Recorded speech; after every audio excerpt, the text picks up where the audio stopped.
All right, it's 8:34 right now. In less than a month, can you believe it? Teachers and students in our area will be heading back to school. Yeah, here we go. And when Newark Science Park High School is back in session, some students will be sitting in a classroom with a very decorated educator. Joining us is teacher Shawn Adler, who just received a Fulbright US Teachers Award. So great to have you here. Congratulations on the honor. So wonderful to be here. Thank you so much. Oh, we have to celebrate. Of course, yeah. We got to celebrate you because last year you are one heck of a pioneer in the classroom. You were nominated for the Global Teacher Prize, which is really the Nobel Prize, right, for teachers, and now this Fulbright US Teachers Award. So what does that do for you?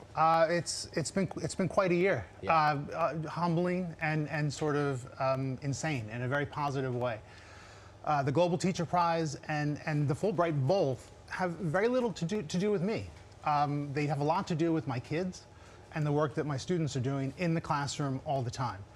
I've been very lucky to work with kids on telling their stories, on sharing their narratives, on getting their voices heard.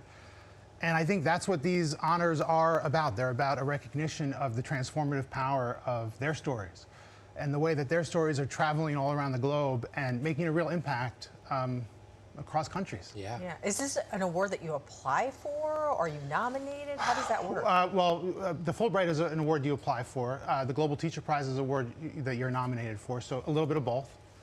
I've done a number of applications. It has felt a little bit like applying to college over the last year from the various different programs that I've been lucky enough to be a part of. Well, you're the pride of Newark right now. The president of Newark's Board of Education had this to say about you. He said, I congratulate Mr. Adler on receiving this honor and bringing such immense pride to science, Park High School and Newark Public Schools. This opportunity will help Mr. Adler grow as an empathetic teacher who understands each student's cultural background and helps them achieve excellence in his classes. What does that feel like to be so, I mean, like the pride, like I said, the pride of Newark? Well, I always feel, I feel it's very delicate for me because, you know, I'm in a teacher chat with a lot of my colleagues, and I always say that in my 3-teacher chat, I'm the 3rd best teacher.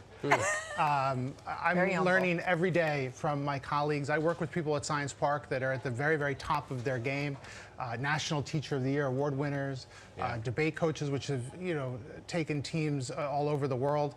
And I feel like I'm still in a phase of my career where I'm learning every day. And so to hear that and to hear, you know, those kind of kudos are it's unexpected and humbling and amazing. And I think that, you know, that's what it's all about. It's all about empathy and all about taking those skills and translating them into the classroom. Listening to you very carefully, you can tell you're a very humbling individual because you haven't made this about you. You've made it about other teachers and you've made it about the students, right? But this is about you and celebrating you. And I know the students are a huge part of the journey, but what does the Fulbright Award do for you to help those students down the road? Well, yeah, what do you do once you get the award? So the Fulbright Award is an international exchange sponsored by the United States Congress and the Department of State. And what they do is they take teachers and other educators and researchers and they send them abroad, and then they do an exchange where you learn about other cultures, you learn about other areas, and then you sort of take that experience and you bring it into your classroom. So for me, it's eye-opening. It gives me a chance to do things and to travel to places that I would never do. Do you know where you're going to go? I don't yet, no. So I have to do a symposium in Washington, D.C. I have to complete a lot of work. Part of the program is that I have to do a class between September and December, and then a symposium in Washington, D.C. in January, and at that point they're going to tell me where they're going to send me. This year, they choose. Some Fulbrighters get to choose their programs. They're more research-based. Mine is more of a cultural exchange. This year they went to India. Wow.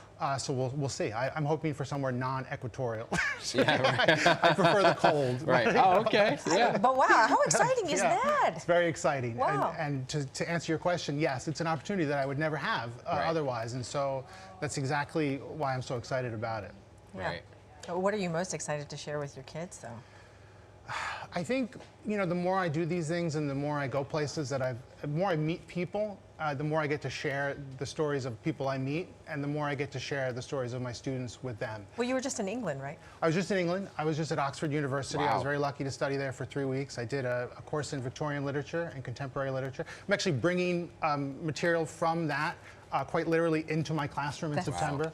So books that we read that I had never read before, things that you know I had gotten a chance to experience, and quite literally bringing that into the classroom in September. So that's exactly the point, I think. Of yes, it's amazing to hear you speak. But my parents are both educators. They're educators for the teachers for their whole careers.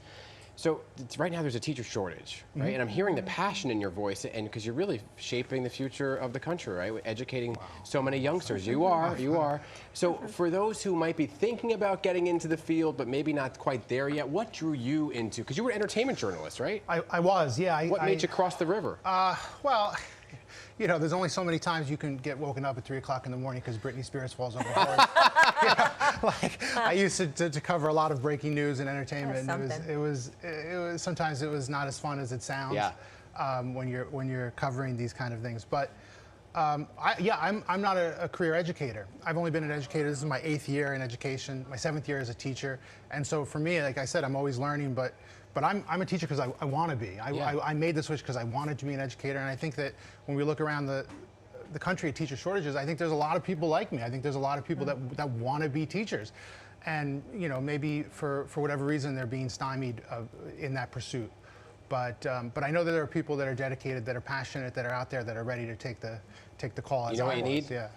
Better pay for teachers. Well, higher pay for teachers. Yeah. We certainly need more teachers like you as well. Well, congratulations to you. Thanks so much for coming in. It was my pleasure. Keep us posted where you end up going, too. We want to have you back to hear about your experience. We'll follow on the Instagram. All right. Sounds good. There you go. We'll follow you, yeah.